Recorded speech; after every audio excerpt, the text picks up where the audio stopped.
umuntu wese azakompara Bibiliya na Korani, uyu nguyu azaba yibeshe, ashobora kuba afite ubumenyi buke, kubera umumenyi ntabwo ashobora gukompara Bible na Korani. Ntibishoboka. Impamvu ni iyi ngiyi: Bibiliya ntabwo ari igitabo. Hello guys, muraho neza.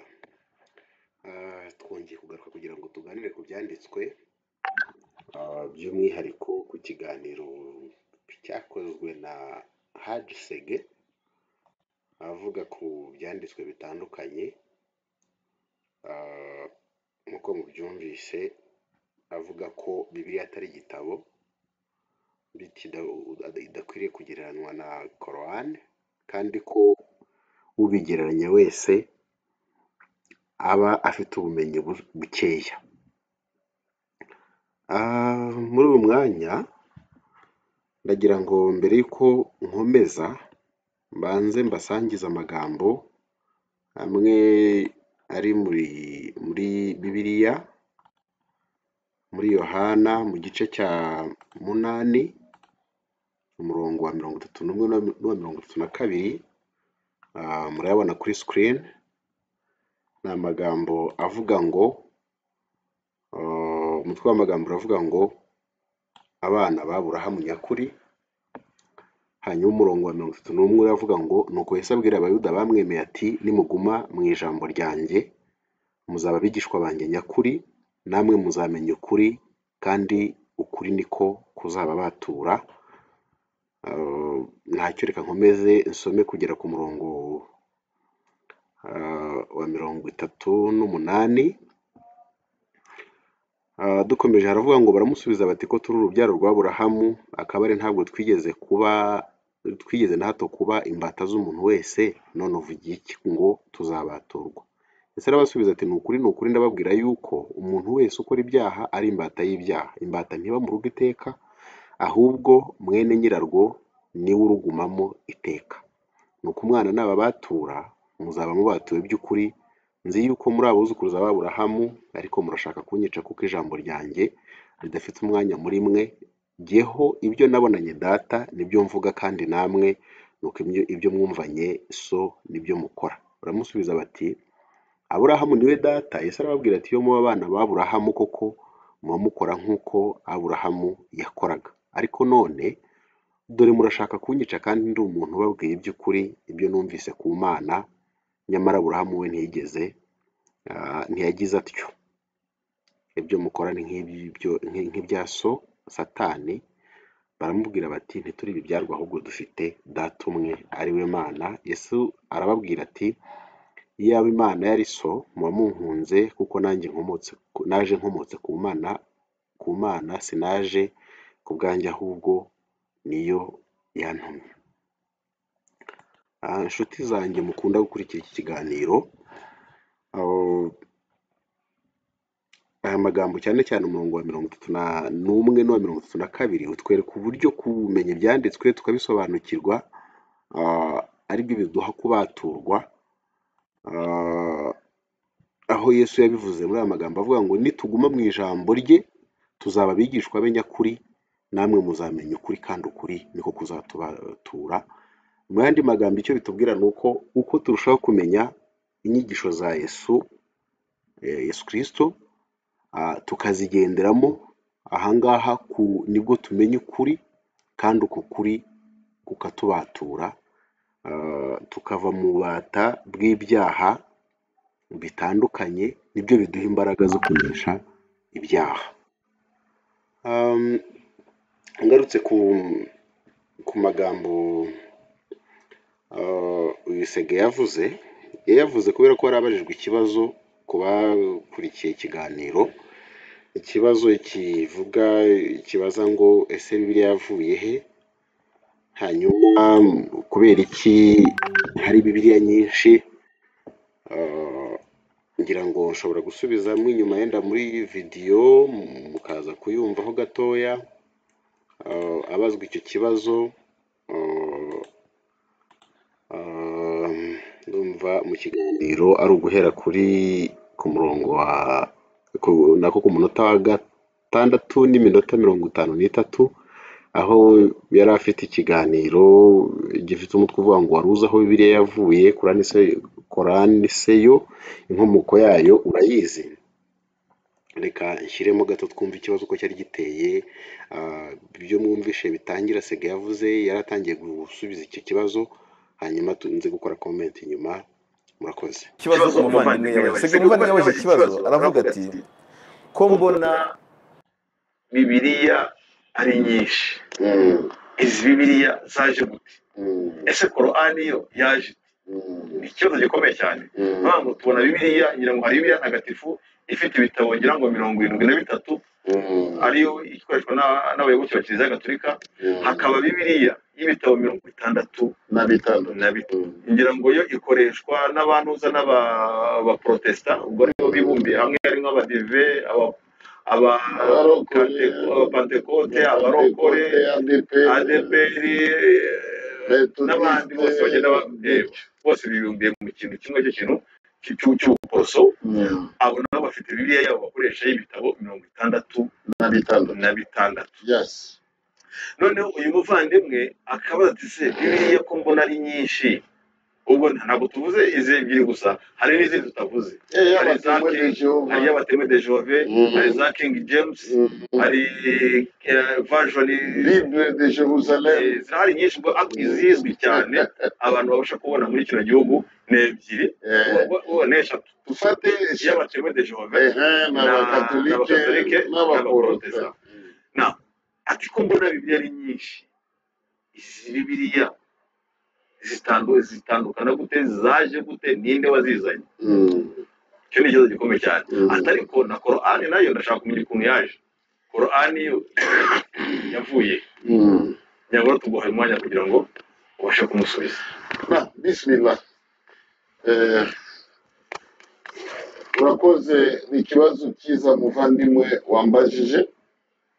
Uyu muvandimwe ni umuvandimwe ari muri Congo.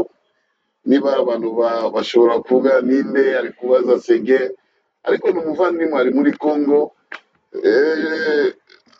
Inshallah mu minsi ya mbere azaza mu Rwanda kuzakundeba, arashaka tubonane amaso ku maso. Ni umu intellectuel, yize yararangije na université, ni umu licencié. Niyo yambajije icyo kibazo. Urakoze cyane, ariko amaze gukurikirana nanjye inyigisho yanjye cyane. Aravuga kabisa ndakwemera, kwa kundi yadundi Murundi ari Bujumbura arashaka no kwinjira idini. Aravuga namaze gukurikirana ibiganiro byawe ya TV Rwanda dawa. Aravuga nanjye ndi tayari. Uwo nguwe yamaze kuba tayari, ariko umunsi tuzamanuka Burundi tuzamusangayo. Namaze kumubwira uze uturebe tubwiye kuza mu Burundi. Ikibazo yabajije kuri Bibiliya, nibyo koko Bibiliya ubu ngubu ni nyinshi, ariko ibyo ikoreshwa cyane mu gihe turimo ni eshatu wa mugani wawe. Ari Bibiliya ntagatifu, ari Bibiliya yera, na Bibiliya y'abatemwe de Jehova. Mbere yo gusubiza iki kibazo, njyewe ndashaka kwereka umuvandimwe icyambere tumenye, ese Bibiliya ni iki? Ikintu cya mbere ndashaka kwereka nta mpamvu yo gukompara Bibiliya na Korani. Guys, reka mbanze nkore comment ku magambo amajije kuvugwa kuri Bibiliya. Icya mbere ni ukwibeshya cyane iyo uvuze ko hari Bibiliya nyinshi ku ruhande rumwe, ku rundi ruhande harimo ukuri ku bijyanye n'imibare y'ibitabo biri muri Bibiliya, aho bavuze ko hari Bibiliya y'abakatolika igira ibitabo 73 ngira ngo, hanyuma niya ikoreshwa n'abaprotesta igira ibitabo 66. Ndibwira ko muri make izi ku bijyanye n'umubare w'ibitabo, izo nizo zombi zitandukana. Ngira ngo izindi ntizitandukana, zitandukana mu buryo amagambo yasobanuwemo agize bibiliya. Ngira ngo dukoze yenda ubushakashatsi bukeya muri tugiye kureba kuri online tugashakisha bibiliya, website zibaho bibiliya. Reka sharing screen kugira ngo buri wese abashe kubibona. Iyi mfashe yitwa biblegateway.com. Tugiye gukora search tukareba, harimo verisiyo zitandukanye za bibiliya. Kugira ngo nzamuye hano murabibona, hari aho mubona dufite iyitwa International Children's Bible, tukagira Holman Christian Bible, tukagira English Standard Version. Hari izizwi cyane zikunda gukoreshwa, dufitemo nka New International Version ariyo yitwa NIV, tukagiramo World English Bible, tukagiramo King James Version n'izindi zitandukanye.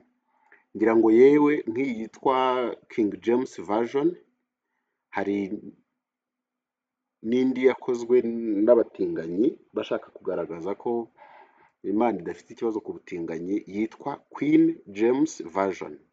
Iyo ngira ngo ukoze research kuri Google ugakandikamo Queen James Version,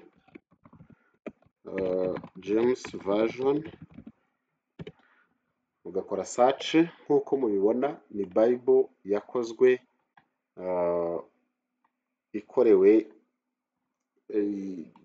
kugira ngo amagambo arwanya ubutinganyi akurwe muri bibiliya.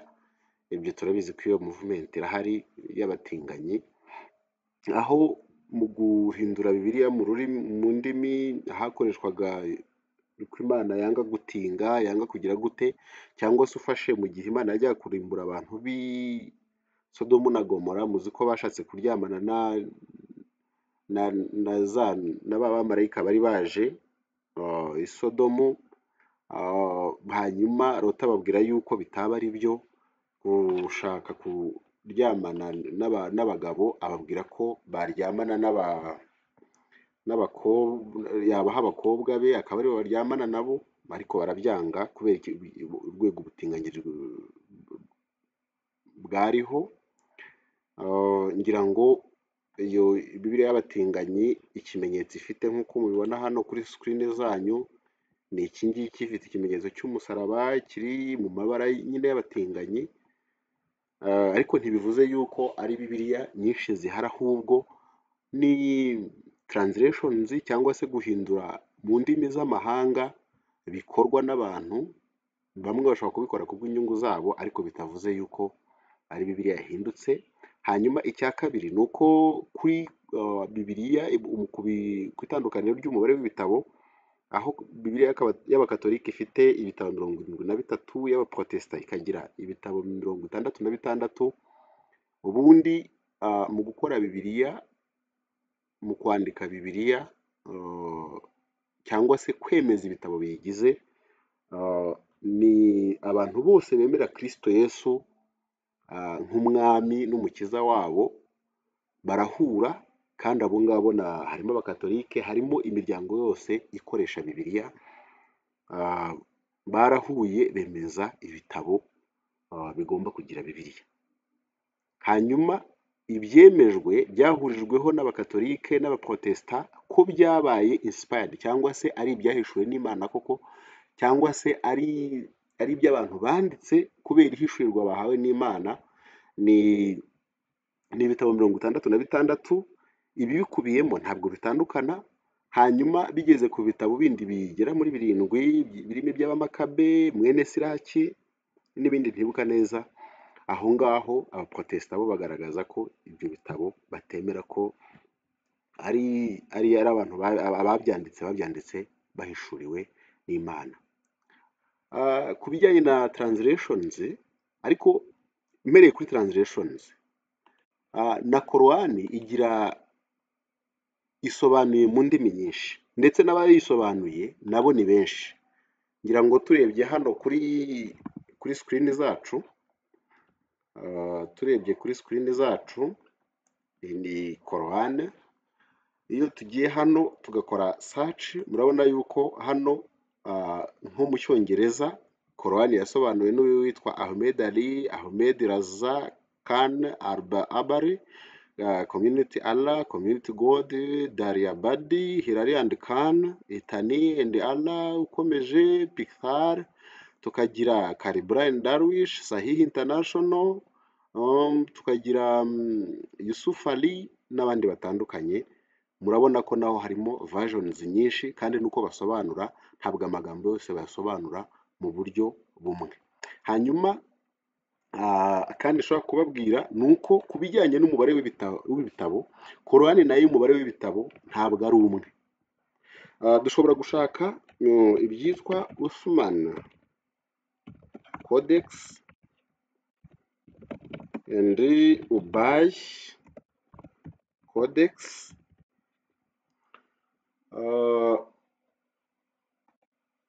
tugiye gukora search hari Bibiliya yakozwe na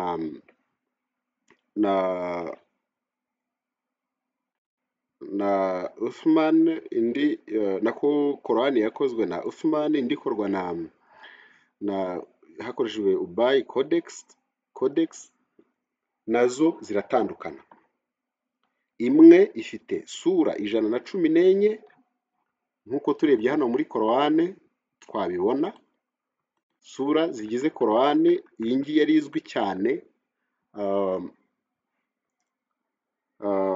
cyane igira sura 114 ariko hari indi version ya Ubay Codex ifite sura 116 byumvikana ko bitandukana mu kiganiro cy'ubushize kandi ndumva twarabibonye ko ndetse n'iyi sura Al-Baqara nayo yanganaga na sura ya 33 Al-Ahzab iyi Al-Baqara twabonye ko ifite imirongo 286 mu gihe Al-Ahzab ifite aya 73 hanyuma report zihari nuko izi ngizi zaje kugira gute zaje gutandukana rero umuntu ashobora no kubishakisha tugiye kuri internet tugakora ubushakashatsi twabona ko icyo ngicyo nacyo umubare w'ibice byari bigize korowani utandukanye yenda tureka twifashishe Google Translator kubera yuko akenshi ugiye mu cyongereza cyangwa izindi ndimi tumenyereye ntabwo ukunda kubibona akenshi bigaragara iyo ukoresheje icyongereza nako icyarabu muri search yawe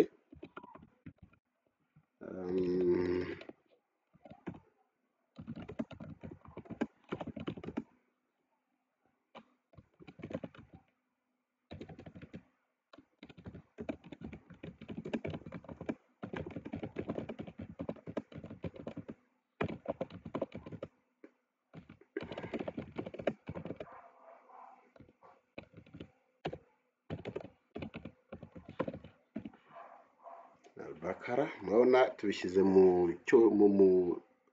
dukoze search dukoresha icyongereza hanyuma tugiye gukopiya aya magambo yo mu cyarabu noneho dukore search yacu nidukora search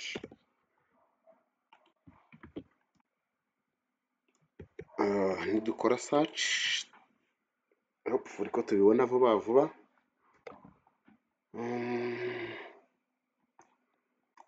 okay dushobora kureba yenda hano kuri iyi website yitwa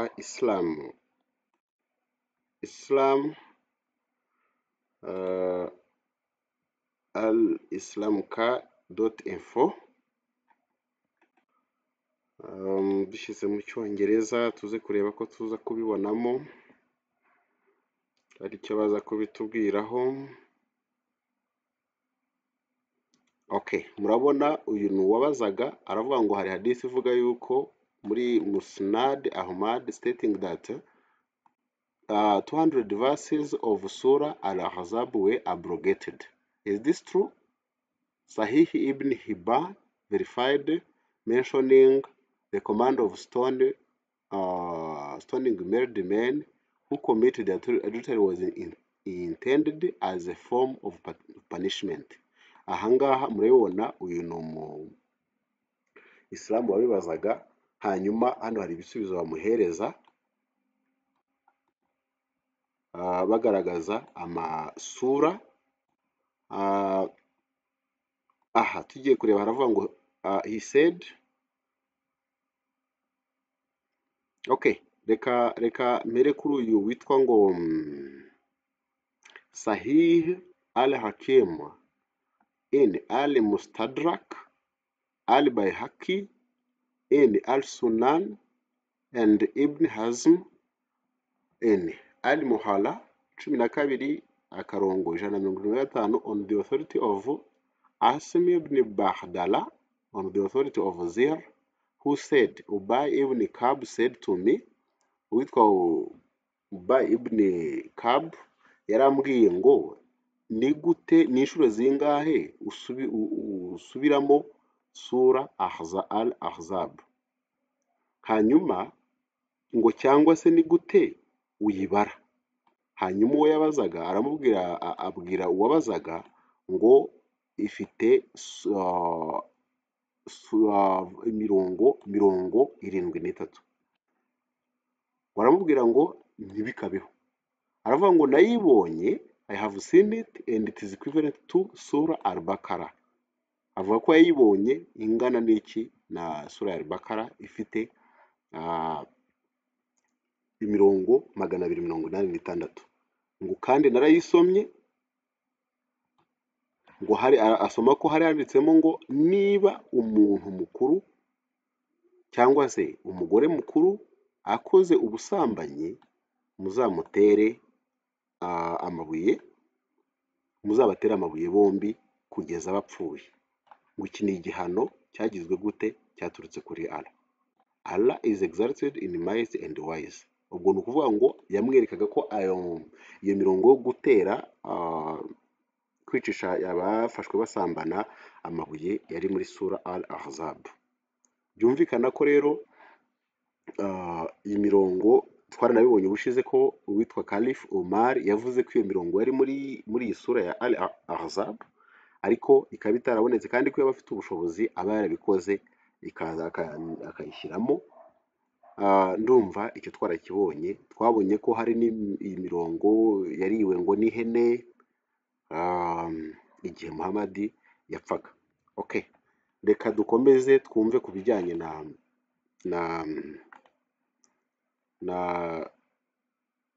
n'ikiganiro Sege yarimo aduha, twumve ibyo yavugaga kugira ngo hanyuma tuze gukomeza dutanga ibitekerezo. Murakoze. Umuntu wese azakompara Bibiliya na Korani, uyu nguyu azaba yibeshe, ashobora kuba afite ubumenyi buke kubera guys murabyumva. Guys, sorry for interruption, reka dukomeze n'ikiganiro cyacu twumva ibyo Sega avuga. Umumenyi ntabwo ashobora gukompara Bible na Korani, ntibishoboka. Guys, by'umwihariko abayisilamu ndagira ngo ikintu mu cyumve, buriya kuri jyewe nemera yuko mu binyoma havamo ukuri, ariko mu kuri nta binyoma bivamo. Sege avuze amagambo akomeye, aravuga ngo umuntu wese uzagereranya Korani na Bibiliya azaba akoze ikosa kubera ikibazo cy'ubumenyi buke, ngo kubera yuko Bibiliya atari igitabo ako kantu ndagira ngo tugatekerezeho. Iyo tugiye muri korowani reka mbasangize dukore search muri korowani. Ngiye hano tukandika people of the book, wenda reka uyihira kandi mukuremo nsigaranemo translation ya Arbari, dukore search kugira ngo imirongo yacu ibe yegeranye. Turabona ko sura ya 2 aya y'105 iravuga ngo and those who believe, those unbelievers of the book, of the people of the book, and the idolaters wish not that any good should be sent down upon you from your Lord, but God singles out for his mercy whom he will. God is of bounty abounding. Turebye na aya y'109 naho turabona yuko havugwa people of the book. Ngira ngo murayibona inshuro havugwa people of the book kuri aya ya 64 sura ya 3, naho murabibona iya 65 biragaruka, 69 biragaruka.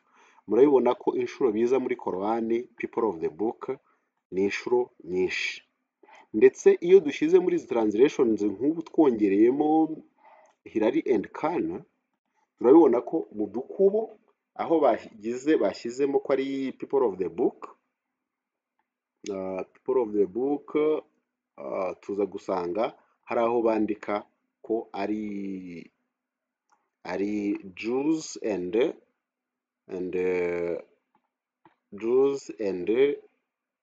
Christians. Tuze kureba niba hari aho nza kubibona Jews and Christians. Hilary and Khan, reka nandikemo Jews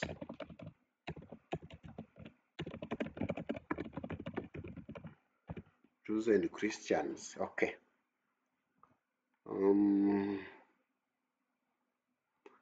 Dufashe ya aya ya 2 ya aya 105 sura ya 2 ariyo Al-Baqarah, murabona ko people of the scriptures hagati mu duko bakavuga ko ari Jews and Christians. Byumvikana ko Allah yitaga abayahudi n'abakristu ubwoko bwahawe igitabo. Byumvikane ntabwo ari ibitabo. Reka tujye mu Kinyarwanda. Nitujye mu Kinyarwanda tukandikamo Korowani y'Ikinyarwanda. Ngiye hano tujye kuri iriya sura ya 2 ariyo Al-Baqarah, sura Al-Baqarah aya y'105.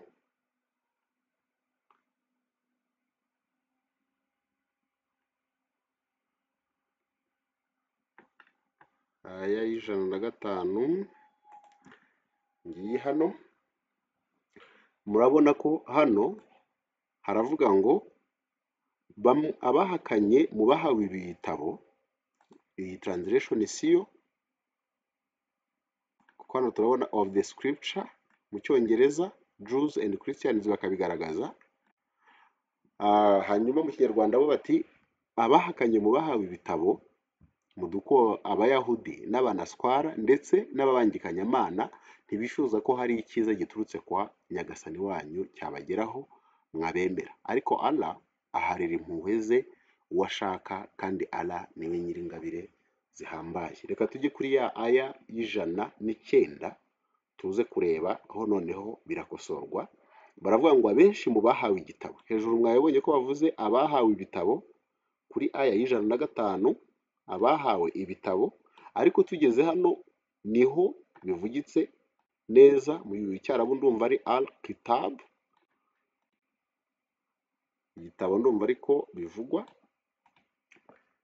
Aha haravuga ngo abenshi mu bahawe igitabo bifuza ko babahindura mu kongera kuba bahakanye nyuma y'uko mwemeye na nyuma y'uko ukuri kw'intumwa Muhammad kubagaragariye kubera ishyari bafite mu mitima yabo. Kubw'ibyo nimubabarire munarenzeho kugeza ubwo Allah azazana itegeko rye.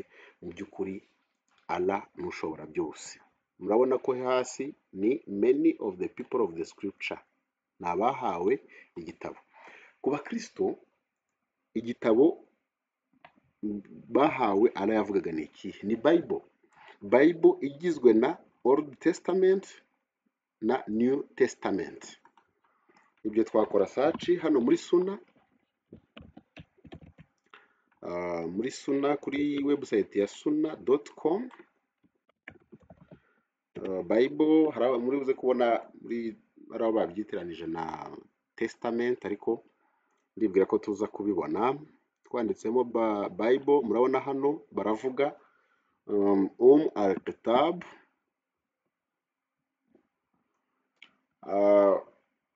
Allah has not revealed the likes of al-Kitab in the Torah nor in the Injil. It is the seven of repeated, and Allah said, it is divided between myself and my slave shall have what he asks for.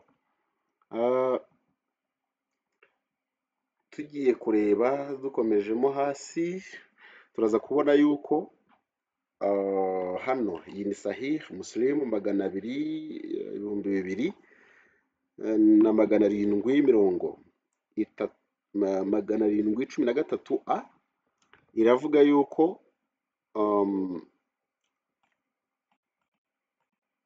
Allah, the splitter of the grain corn, ibi nabyo ubwabyo ni ku Mana bivuga ko ari rurema. Ntekereza ko nta gitangaza kirimo, kumena urubuto ni ibintu byoroshye cyane. Hanyuma hano baravuga ko Allah, the revealer of Torah and the Injil, mu yandi magambo bagashyiramo Bible. Kubera iki?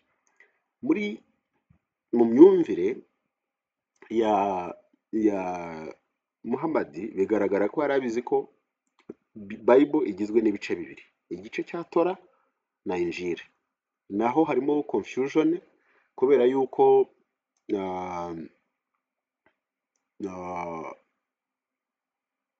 Torah yari ifite ibice bibiri bitandukanye. Hari ibyo bitaga written Torah na oral Torah.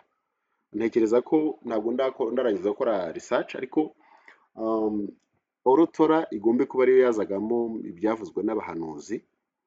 Hanyuma Torah yo turabizi ko yari igizwe n'ibitabo 5 bya Mose. Ndibwira yuko mu kanya nidusobizaho Sege muraza no kumva avuga yuko ibitabo muri Islam bemera ari Torah, bakemera Zabur cyangwa se Psalm za Dawidi, bakemera nanone na Injil yahawe ngo Yesu.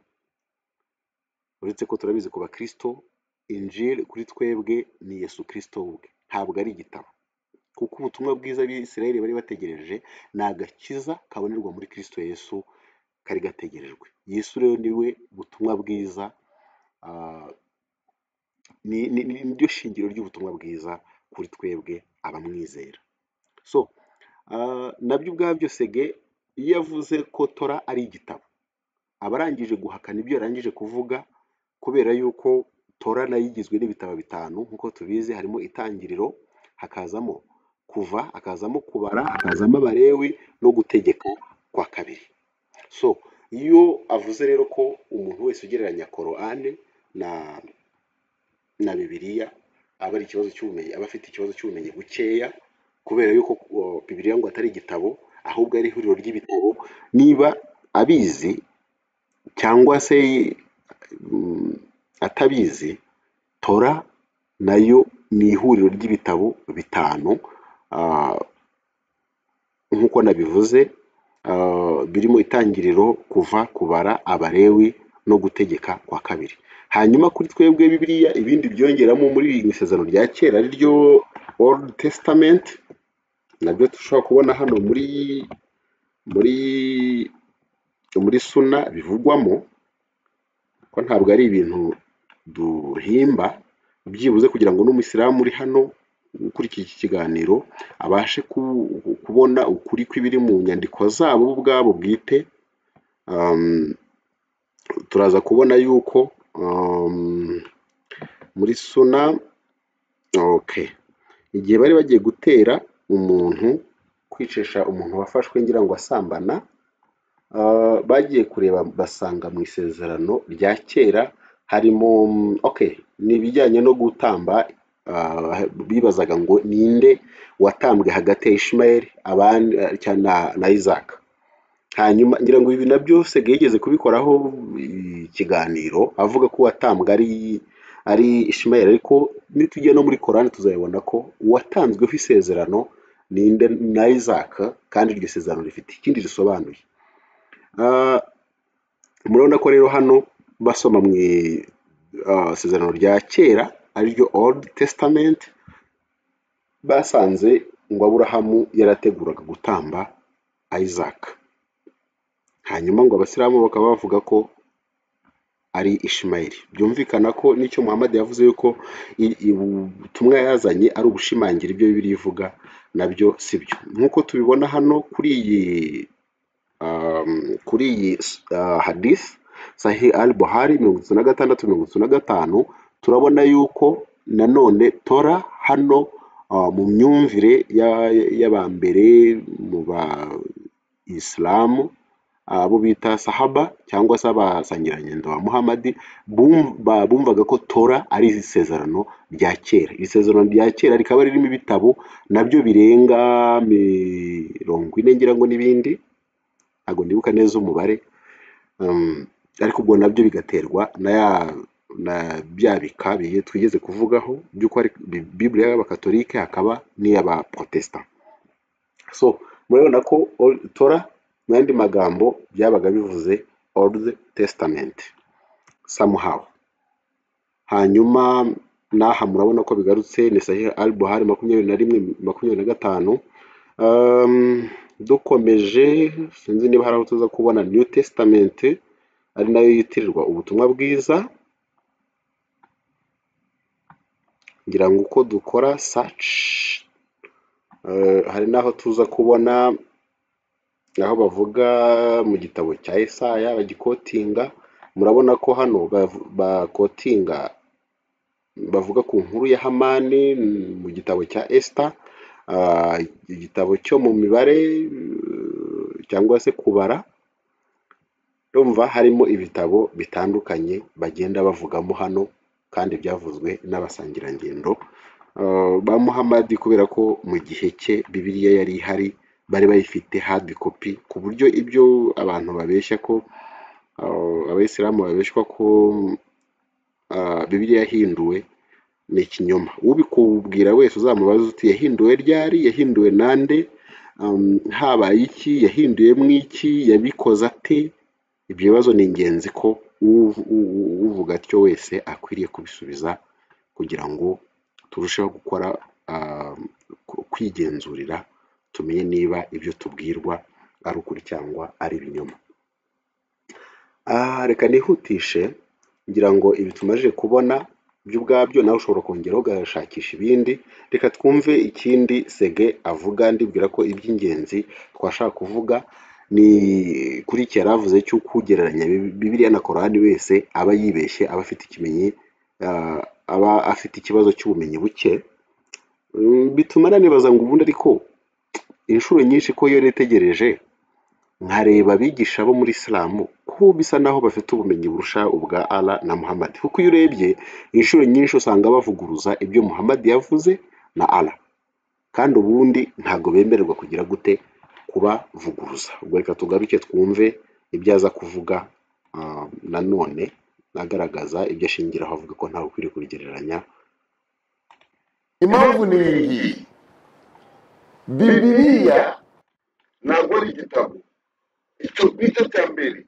Nitukinjira mu shimu ku rwego kandi umuntu atazi icyo icyo shehe. Uretse gatoya, uravuze ngo Bibiliya ntabwo ari igitabo. Ntabwo ari igitabo kwanza. Ubwo igitabo ni iki none? Ndaje umenye ko Bibiliya ntabwo ari igitabo. Bibiliya ituruka mu ijambo y'Ikigiriki Biblos.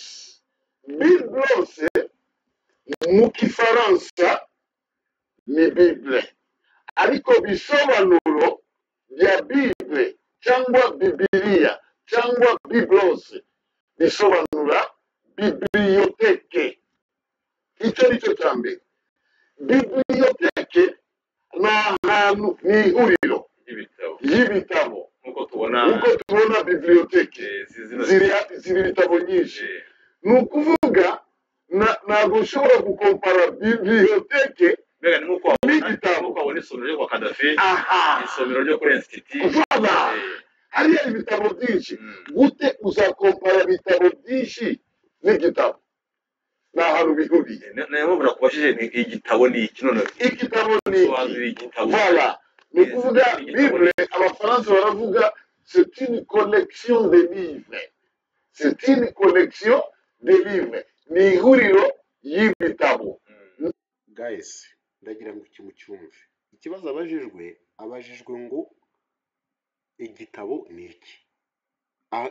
Asubiza Bibiliya icyo ari cyo. Kandi igitabo ni ijambo rusange, yagombye gutanga igisubizo. Ubu buryo burakoreshwa cyane ku barimu cyangwa abigisha abayisilamu.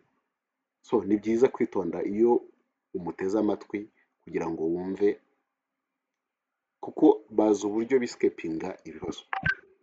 Ntabwo ari igitabo. Ni ukuvuga iyi jambo Bible ni ahantu uzasanga mu mirongo hagati y'iyo Bibiliya. Ni ahantu na verse imwe iravuga Bible. Handitse ijambo Bibiliya muri Bibiliya ubwayo. Nayo nta murongo. Ariko ku gifuniko byanditseho. Mu gifuniko n'abo ngabo bashize. Impamvu bashize hariya barabizi ko barafashe ibitabo byinshi bakabihuza ahantu hamwe. Noneho bita bibliothèque. Guys, ngira ngo twabonye natanze imirongo yo muri Korani, mwanabibonye ko ari imirongo myinshi yita abakristo n'abayahudi ko ari ubwoko bwahawe igitabo, si ibitabo. Hanyuma nigeze kubibazaho hagati ya Allah, Muhammad na Sege, ninde muhanga? Ni Sege? Niba Sege ari we muhanga, bivuze yuko Allah na Muhammad nyine, murumva Allah yaba Imana ate? Muhammad yaba umuhanuzi ate? Cyaba ari ikibazo buri wese akwiriye kwibaza. Niba kandi ari Allah ari Imana, ari wowe wavuze yari amagambo muri Korani, bivuze ko Sege abeshya. Nk'uko bavuga ngo bafashe igifuniko, inyuma bandikaho, nko kwamamaza, baravuga bati ahangaha niho hari ihuriro ry'ibitabo byose. Bashyiraho Bibiliya. Nuko byabaye. Ni abantu bashize, biterwa n'akazi bakoze. Ariko ijambo Bibiliya imbere mu gitabo warisanga. Nayo ufite umurongo muri Bibiliya, iyo biblioteke yanditse Bibiliya muri Itangiriro, mu Matayo, mu Yohana, mu Byakozwe n'Intumwa, byose mbere yo kwinjira ndani tumenye kwanza Bibiliya ni iki. Ubu ngubu tumaze kumenya ko Bibiliya ntabwo ari igitabo, kwa kundi Korani ni igitabo. Urugero, bwira umuntu wese, fungura Bibiliya usome mu gice cya 10 umurongo wa 5. Uwo muntu azakubaza mwiye gitabo. Mwiye gitabo cy'undi muntu. Ntabwo yinjira no mu isomero, ageze mu isomero agiye gushaka igitabo cya Sege muri chapitre 10 verset 5. Voilà. Urumva ko muri Bibiliya harimo ibitabo byinshi. Niyo mpamvu uravuga ngo ujya muri Yohana ufungura Bibiliya, igitabo cya Yohana umurongo w'Enoyi. Voilà. Uri kumva? Ariko Korani umuntu ashobora kukubwira fungura mu gice cya 10 umurongo wa 5, ntabwo uzabaza mwiye gitabo, kubera yonyine ni igitabo, ariko rinjira direct mu mashapitire. Iyo tandukaniro udashobora gukompara Bible na Korani. Turebe sasa byaje gute. Tumaze kumenya ko Bibiliya ntabwo ari igitabo, kuko ntabwo ari igitabo, arimo n'ibitabo. Twebwe abayisilamu tuzi ibitabo Imana yaramanuye. Ibyo bizwi n'abantu bose. Ari Taurati yahawe Musa, ari Zaburi yahawe Dawudi, ari Injili cyangwa Evanjili yahawe Yesu ama Yesu uko bakatolika bavuga, na Qur'ani yahawe intumwa y'Imana Muhammad sallallahu alaihi wasallam. Guys, reka nongere nsubiremo aka kantu. Avuze ko ibitabo abayisilamu muzi, ko abayisilamu bazi ari ibitabo bine. Icya mbere ni Torah, cyangwa ibitabo igitabo cyahawe Mose ku bayisilamu, ariko nk'uko tubizi mu bakristu twebwe ni ibitabo bitanu, ari byo Itangiriro, Kuva, Kubara, Abalewi no Gutegeka kwa kabiri. Ni ibitabo bitanu, n'ubundi nayo ni bibliothèque. Niyo wafata icyo cyonyine iraba Biblia n'ubundi, ukurikije igisobanuro Sege yatanze. So Allah niba yarabivuze, still niyo twafata icyo cya Torah cyonyine. Allah yaribeshye cyangwa Sege niwe muhanga kurusha Allah na Muhammad? Ubwo icyo nacyo buri wese akwiriye kukibazaho agatanga ibisubizo. Twabonye ko nitumenya ukuri kuzatubatura, kandi umwana natubatura tuzaba tubatuwe by'ukuri. Reka dukomeze. Nuko bitabo tuzi twebwe, ariko ibindi biri hariya ntabwo ari ibitabo Imana yaramanuye. Oya Guys, Allah Sege atubwiye yuko ibitabo abayisilamu bazi Allah yamanuye ari ibitabo bine arangije kuvuga. Ese byaba ari ukuri? Iyo dusomye muri Sura dusanga iki ngiki ari ikinyoma, kuko Allah we yivugira ko yamanuye ibitabo 104,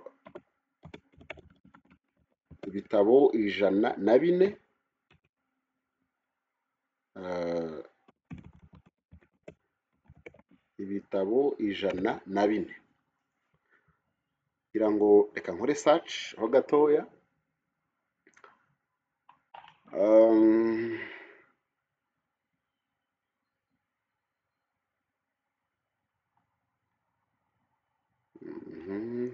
Dukozemo hano, sinzi ko mpita mbibona. Okay, 100 lashes.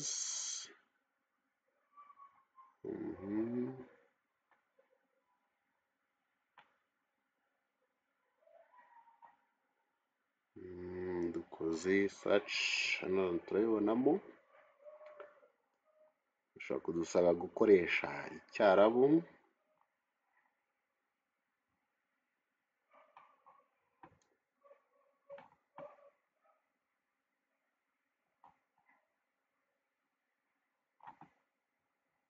Hano twaba tuza kubibonamo. Okay, reka dukore search mu Cyongereza.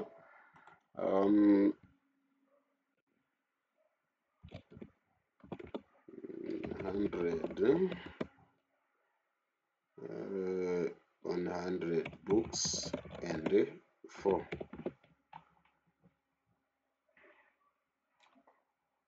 Ikibazo cya network, twongere tu searching. Tekereza ko ashobora kuba hajemo akabazo ka network gato.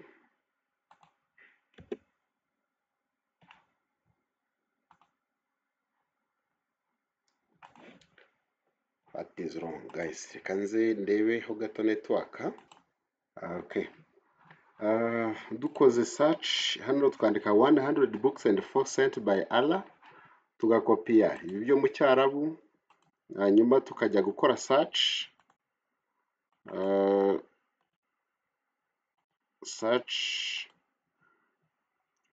Turaza kubona hano tujye kuri islamweb.net, hanyuma dukore translation mu Cyongereza. Murabona ko hano ari wibazaga ibyitwa fatwa, ni nkaho ari ibibazo n'ibisubizo ngira ngo ahari ku bayisilamu. Kuri website murabona ni islamweb.net. Uyu yibazaga umubare w'ibitabo arayahishuye, hanyuma abaza niba ari ibitabo 104. Aha bagerageje kumusubiza. Mu bitabo bavuga byoherejwe harimo umuzingo wahaye Aburahamu, harimo n'umuzingo wahawe Moses, hanyuma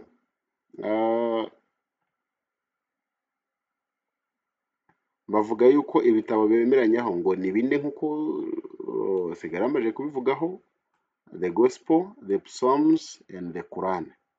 And in the scrolls of Abraham and the scrolls of Moses, Allah Almighty said, He has sent down to you, O Muhammad, the books of Abraham and the books of Moses.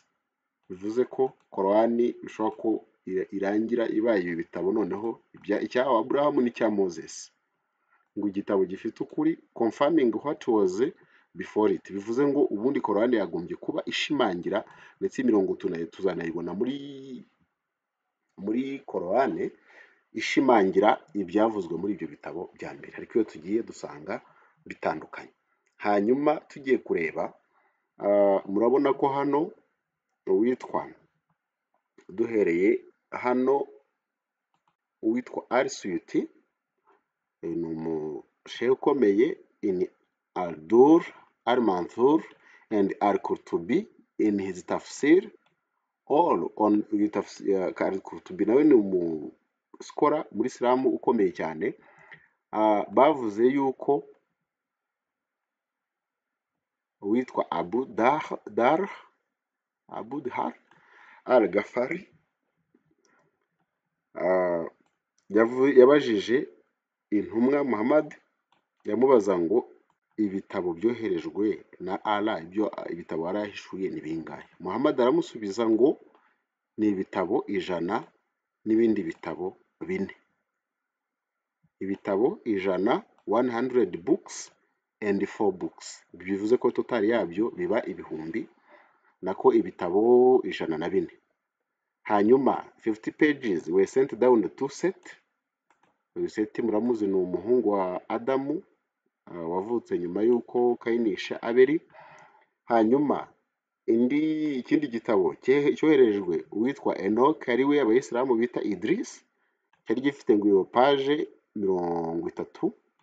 Hanyuma igitabo cyari gifite page 10 ngo cyoherejwe Aburahamu. Igifite page 10 nanone ngo cyoherezwa Moses mbere ya Torah. Noneho and the Torah, the Gospel, the Psalms and the Criterion ubuniyi Korani. Ibi rero murabona ko ntabwo mbizi niba sinzi urwego rwa sege mu kumenya idini ya Islamu aho uko rungana, ariko ibitabo Allah avuga ko yohereje ni ibitabo birenga 104. Niyo twajya gusacinga muri Korani y'ubwayo, twaza gusangamo turaza kubonamo Korani dusacinga yenda Isaiah, uko hari mentioned Isaiah. Murabona ko muri sura ya 21 aya ya 85 havugwamo uwitwa Dhul-Kifl. Dhul-Kifl akagarukana muri sura ya 38 aya ya 48. Dhul-Kifl uyu bikavugwa, urabona ko uwitwa Hilary and Khan kuri we atekereza yuko uyu ari Isaiah cyangwa Yesaya, ariko tugiye gusacinga uyu Dhul-Kifl ninde, ngira ngo ukomeje kureba bimwe nigeze kuvugaho byuko ibitabo byoherejwe ari 104. Ibi ugiye ukora search nkuko nabikoze wabibona ko birenga ibyo sege atekereza. Reka twihute rero turebe uyu Dhul-Kifl ninde, kandi hano impamvu arimo nuko ari umuhanuzi nk'abandi bose. Tugiye hano tugakora search, turaza kubona hano kuri Wikipedia agaragaza ko Dhul-Kifl yaba ari Ezekiel. Tumvikana ko igitabo cya Ezekiel nacyo ari igitabo cyahishuwe na Allah ukurikije ibyo abamenyi bakomeye ba Islamu batekereza. Tugiye mu bitabo byinshi cyane yaba muri Suna n'ahandi hatandukanye, nkoze search muri Suna ngashakamo Isaiah, turaza kubona ko reference abisilamu bavuga ko Muhammad yahanuwe muri Tora, bavuga ko ari Muhammad yahanuwe mu gitabo cya Yesaya igice cya 42 umurongo wa 1 kugera ku wa 4, ndiko babitekereza. So niba iki gitabo iki gitabo cya Yesaya kitarahishuwe na Allah, mu gihe Allah yaba ari Imana imwe n'iy'abakristo basenga, uretse ko bitandukanye, tuzakomeza kubireba, ntabwo ari Imana imwe. Ubwo iki gitabo cya Yesaya sinzi impamvu umuntu yaba yumva akeneye ko noneho Muhammad agaragaramo nyine. Impamvu gikorwaho reference ko aricyo Muhammad yahanuwemo, nuko Muhammad yatekereza ko ari igitabo cyahishuwe na Allah. Guys, ndagira ngo ndabona tugeze ku minota 55, hafi 56 y'ikiganiro. Hari byinshi Sege akomeza avuga, reka mbishyiremo aho gato tubyumve, yenda umuntu yakora ikiganiro gikurikiye kugira ngo tubyumve, aho avuga yuko ubutumwa bwiza bemera ari ubwahishuwe ubwanditswe na Barnabas. Ni abantu biyandikiye ibitabo byabo. Sege, Guys, murabyumva ko avuze ko ibindi bitabo bitari bya bindi bine twavuzeho, avuga ko ari abantu biyandikiye ibitabo byabo, atari Imana yagize gute yabyandikishije. Muri make, ubwo Allah yandikishije ibitabo 104, Muhammad niko yabyizeraga, ariko kuri Sege we yemera ko ibitabo byanditswe na Allah ari ibitabo 4 gusa, ibindi byose ari abantu babyandikiye. So uvuga ukuri ninde? Ni Muhammad, ni Allah cyangwa ni Sege? Umuhanga ninde? Ni Allah, ni Muhammad cyangwa ni Sege? Ibo Umuyisilamu wese akwiriye kugira gute kubyibazaho. tarakomeza uvuze ku kintu cy'ivanjiri igaragara mu bitabo. Yes. Cyane cyane nk'iyo turi kumva padiri ari gusoma ivanjiri, aravuga ubutumwa bwiza bwanditswe na Mariko cyangwa se na Matayo cyangwa se Yes. iyi ni ivanjiri ntagatifu. Iba ari ivanjiri yindi yahawe Yesu cyangwa ni ya Mariko, ni ya Yohana, ni iyo ntabwo ari evanjiri yahawe Yesu. Niyo mpamvu urasanga tutagire kuri evanjiri. Igihe Yesu yigishaga, umuntu yandikaga direct. Igihe Yesu yigishaga, yaravugaga, ni umuntu witwa Barnabas. Uwo Barnaba niwe muntu yandikaga direct ibintu Yesu yavugaga. nawe ari muri Bibiliya. Guys, ndagira ngo aka kantu mukumve. Sege avuze yuko umuntu wandikaga ibintu Yesu yandikaga yavugaga ari witwa Barnabas. Muri Bibiliya niwe twita Barnaba, kubazi bakunda gusoma Bibiliya. Ubundi avugwa mu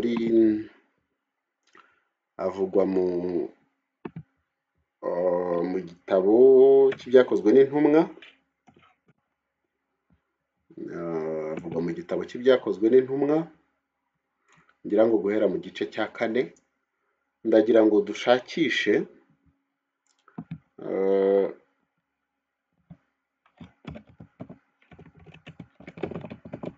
tujye gushaka intumwa za Yesu, kubera yuko Barnaba ntabwo ari mu ntumwa za Yesu 12 Yesu yatoranije. Ndibwira ko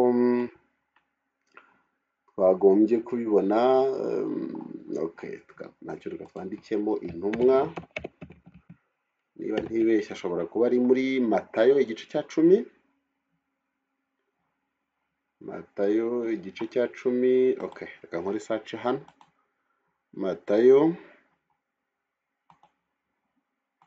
igice cya 10, I think.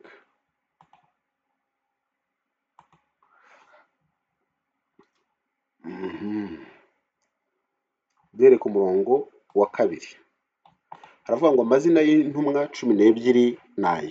Uwa mbere ni Simoni witwaga Petero, na Andereya mwene se, na Yakobo mwene Zebedayo na Yohana mwene se na Filipo na Barutolomayo na Toma na Matayo umukoresha w'ikoro na Yakobo mwene Alufayo na Tadayo na Simone Zelote na Yuda Isikariyota ari we wamugambaniye. Abo 12 Yesu arabatuma abategeka ati ntimuzajye mu bapagani cyangwa mu midugudu y'Abasamariya. Nk'uko tubibonye rero hano ntabwo mu ntumwa 12 muranyihanganiraho gato ntabwo mbonye ko ntari nabishyizeho. Mu ntumwa 12 Yesu yari afite ntabwo Barnabasi arimo. Izirimo ni abangaba: uwa mbere Simone witwaga Petero, Simon Pierre, Andereya mwene se wa Simon Pierre, Yakobo mwene Zebedayo na Yohana mwene se na Filipo na Barutolomayo na Toma na Matayo umukoresha w'ikoro na Yakobo mwene Alufayo na Tadayo na Simone Zelote na Yuda Isikariyota ari we wamugambaniye. Murabona ko muri izi ntumwa 12 ntabwo Barnabasi arimo. Barnabasi yaje gukizwa nyuma ndetse aza gukorana umurimo w'ivugabutumwa na Pawulo. Ngira ngo muri Korowani bavuga umuhanuzi witwa Yahya. Sinzi ko ku Bayisilamu bazi gutandukanya uyu Yohana uvugwa hano na Yohana Umubatiza. Kandi uyu Yohana uvugwa hano avugwa muri Korowani sura ya 36 aya 14 mu buryo buteruye, kubera yuko havugwamo intumwa 3 zatumwe muri Antakiya cyangwa se Antioche cyangwa Antiokia muri Bibiliya niryo jambo rikoreshwa. Kuri ubu ngubu ni muri Turki. Ubwo wabishaka yabibona, ariko nabonye Abayisilamu benshi baba batabizi ibi ngibi. Reka nkomezeho gatoya twumve byose gavuga, ntabwo tuza kubigira kubitindamo, wenda tuzabigarukaho ubutaha. Ntabwo ari evangile yitwa evangile de Barnaba, ntabwo yiswe evangile selon Barnaba, oya, ariko ima evangile indi selon Matthieu. Selon Matthieu ni ukuvuga biterwa na Matayo uko yumvaga, uko yakurikiranaga. Iyo ujya gusoma kuri titire y'ivanjiri itangira yabaye ngo urwa Evangile de Matthieu, c'est évangile selon Matthieu. Ivanjiri yanditswe na Mariko. Guys, iki nacyo segavuze somehow harimo ukuri, ariko nta kibazo kirimo ukurikije uko bigaragaza nkaho ari ikibazo, kubera ko no muri hadith zagiye zivugwa n'abantu batandukanye bakavuga ku kintu kimwe, ariko ibyo bavuze bikaba bitandukanye mu buryo bumwe. Iyo bitandukanye biba ari ikibazo, ariko iyo bavuga ibintu ari bimwe ari nacyo gishingirwaho hagaragaza ko ibyo byavuzwe biri authentique, byavuzwe na nyir'ubwite, nta kibazo kiba kirimo. Nibwira yuko niho muri Islam hava icyitwa Sahih Hadith and Daif Hadith. Hasan Hadith ni ukuvuga ni narrations cyangwa se byavuzwe batekereza ko ukuri kwabyo kutizewe neza cyangwa se kwizewe mo hagati, byiza byo ku rwego rwiza no ku rwego ruri hejuru, badashidikanya ko ibyo bintu byavuzwe n'intumwa Muhammad cyangwa se abasangirangendo biwe. So aho nta kibazo na kimwe kiba kirimo. Tugiye muri hadith, ibyo nabyo dushobora kugira gute kubibona, ariko icy'ingenzi nkeneye ko nanone mumenya, guys, niwumva umwigisha w'umuyisilamu akubwiye aguhaye reference, yaba iyo muri Bibiliya yaba iyo muri Korowani, please make sure ko ugenda ujye aho ngaho ujye kuhasoma, kubera yuko icyo nabonye ni uko hari umuco wo guhindura ibyanditswe uko bivuga bakabiha ikindi gisobanuro bitewe n'inyungu ntazi izo arizo, ariko uko nabibonye mu gihe maze nkurikirana nsoma naje kubona ariko bimeze, kandi nta niko muza kubibona. Ubu rero yatubwiye ko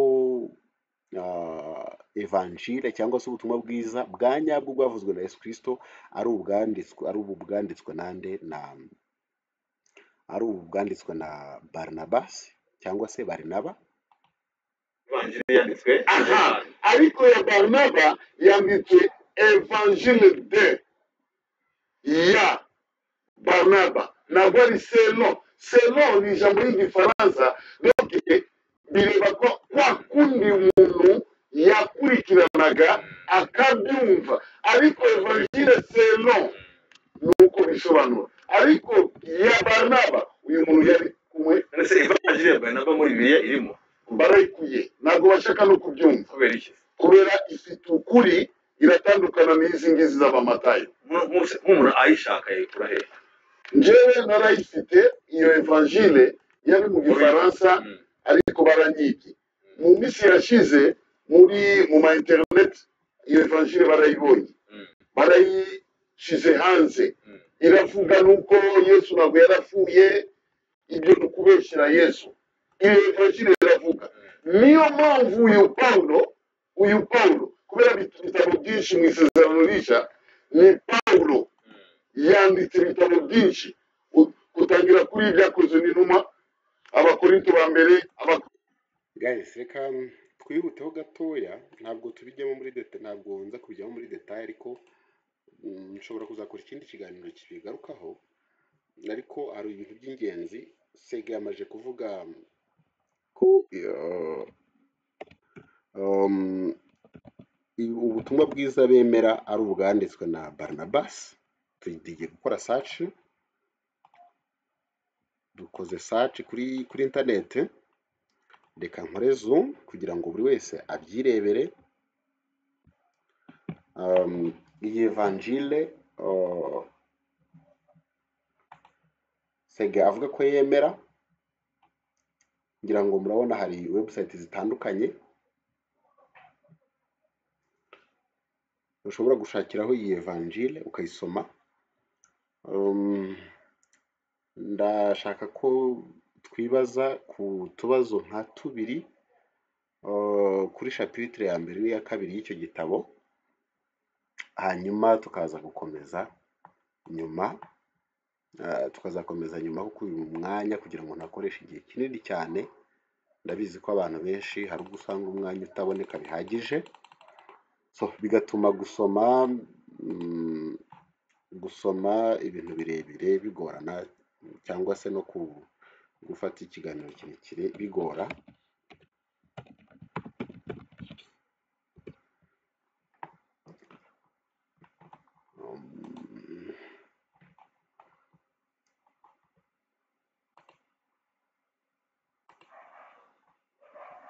Ndabona taraboneka.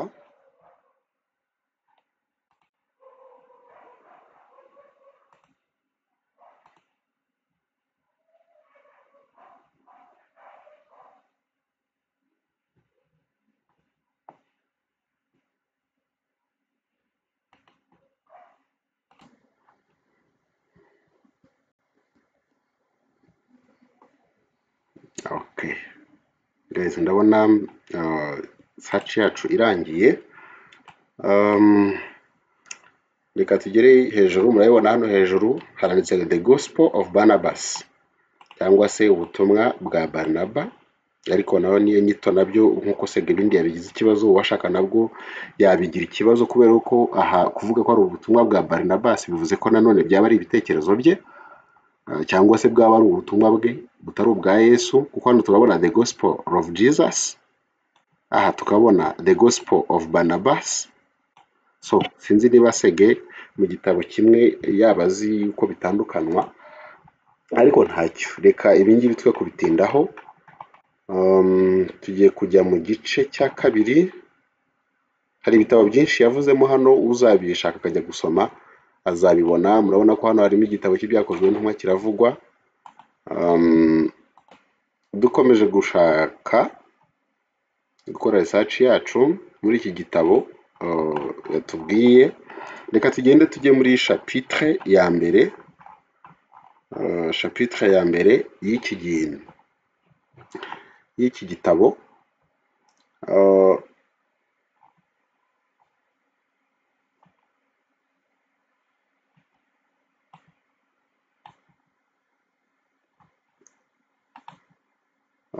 tugiye kureba hano chapitre ya mbere ivuga marayika Gaburiyeli asura aza kureba umukobwa witwa Mariya ariwe nyina wa Yesu ku bijyanye n'ivuka rya Yesu.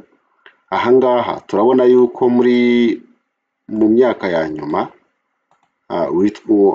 mu myaka ya nyuma umukobwa witwaga Mariya, umwari witwaga Mariya wo mu muryango wa Dawidi, mu muryango wa Yuda, yagize gute yasuwe na marayika Gaburiyeli. Aha rero niho nshaka ko dutekerezaho. Ku bayisilamu muri Korowani ivuga yuko Mariya ari umukobwa wa Imurani. Imurani ni se wa Mose na Aroni. Imurani ni se wa Mose na Aroni.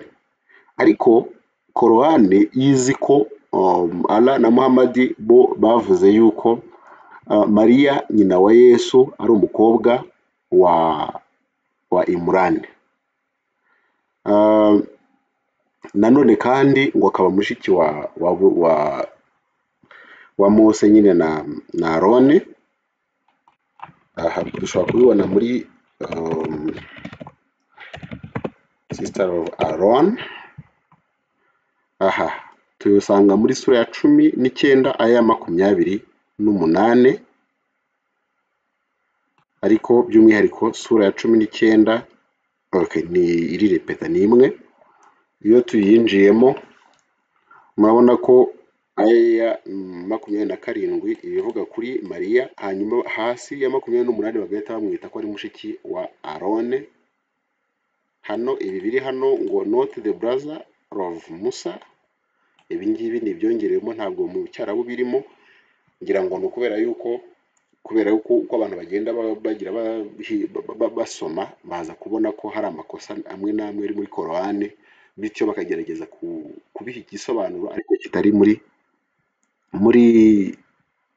Korowani. Ibi ngiye tugiye gushakisha muri Suna ntabwo ndibuze kubitindaho, twabibona ko icyo gihe batekerezaga ko ari mushiki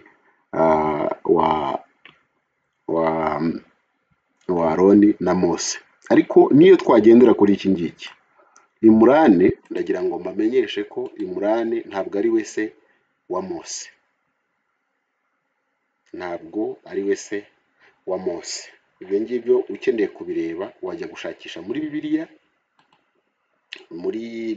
tugashakisha tuvuge se wa Mose, ubundi yitwa Amuramu. Ntabwo ari Imurani. Ku bayisilamu batazi ibi bintu ndagira ngo iki ngiki rwose muzagishakishe kandi muzakibona. Twandikemo Bibiliya, dushakishe hehera, turebamo hano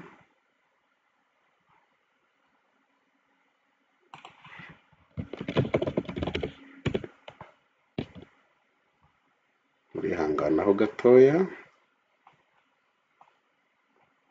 Ubundi ni amagambo ari mu kuva igice cya kangahera. Okay, ngibi hano ndabona bigaragara henshi cyane. Reka nkore zoom.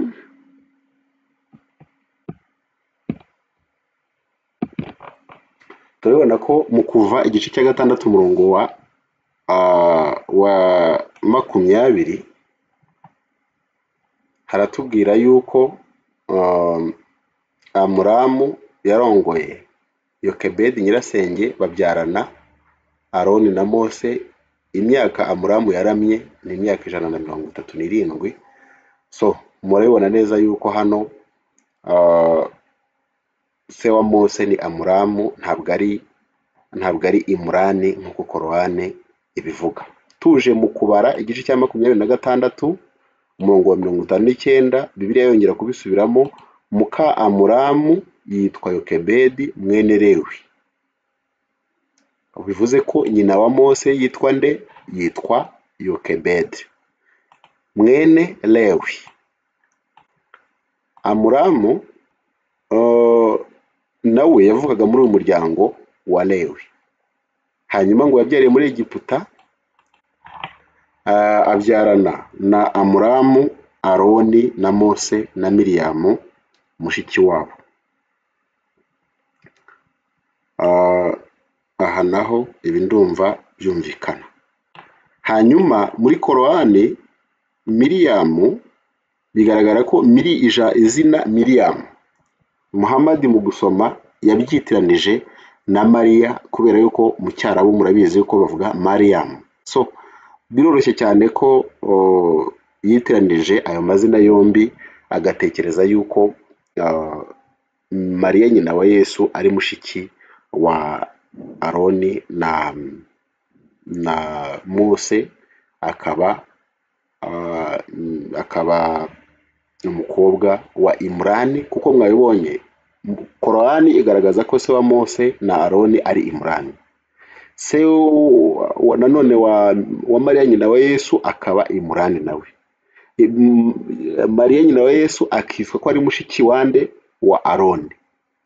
So nitujye muri Bibiliya murabona yuko Miriyamu ni umukobwa wa Amuramu, akaba mushiki wa Aroni na Mose. So iyo ufasha iri zina rya Miriyamu ukajya kureba ibyitirirwa se ukabikompara muri Korani, tubibona ko Korani Muhammad yakoze ikosa, aribeshya, atekereza yuko Mariya nyina wa Yesu ari mushiki wa Aroni na Mose. Nanatekereza ko ahangaha niho hava ikibazo muri Korani, bagatekereza ko icyo isezerano Imana haye Mose ko hazaza undi muhanuzi uturutse muri bene wabo, ahita batekereza yuko bene wabo ubwo ari Abayishimayeli. Ibyo ngira ngo wenda tushobora kuzabigarukaho, cyangwa niba ntibuka neza nshobora kuba narabivuzeho gatoya mu kiganiro cyabanje. Murakoze, reka ndekere hano, ibisigaye buri wese azasoma mu gitabo. Muri iki gice cya kabiri ndabona icyo nashaka ko tuza kuvugaho byari ibingibi, aho bavuga yuko Mose uwo yasezeranijwe kuzahabwa, he is a prophet of God sent unto the people of Israel in order that they may convert Judah to his heart and that Israel may walk in the law of the Lord. Bivuga ngo umuhanuzi wabwiwe Mose yahanuriwe uzavuka wari uwo kuza kugira ngo agarure Yuda, ahindure umutima we na Isirayeli, nk'uko byanditswe ngo mu bitabo bya Mose, ngo azazana imbaraga, azahabwa n'Imana, kandi azakora imirimo n'ibitangaza, ngo abenshi bazagira gute? Bazakizwa. So iyo tugiye muri Korani cyangwa se mu myemerere ya Islam, nuko uyu muhanuzi wabwiye Mose ngo ari Muhammad. Ariko turibaza, Muhammad yakoze ibitangaza bingahe? Ubuhanuzi bwe nubuhe? So ibi ngira ngo dukwiye kubitekerezaho ku mpande zacu. Twaba tubifite ni byiza, ubwo twasanga ari umuhanuzi fine, twasanga ibyo yavuze atari ukuri, dukurikire Yesu, kuko ibihamya birahari birashimangira ukuri kw'ibyo Yesu yavuze.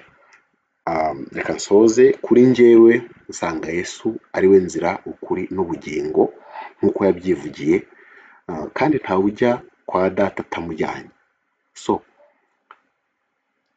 niba utarakira Kristo nk'umwami n'umukiza wawe, kuri jyewe ndakubwira ngo Yesu niwe bugingo buhoraho. Umufite aba afite ubugingo buhoraho, kandi muri we niho honyine ubugingo bubonerwa.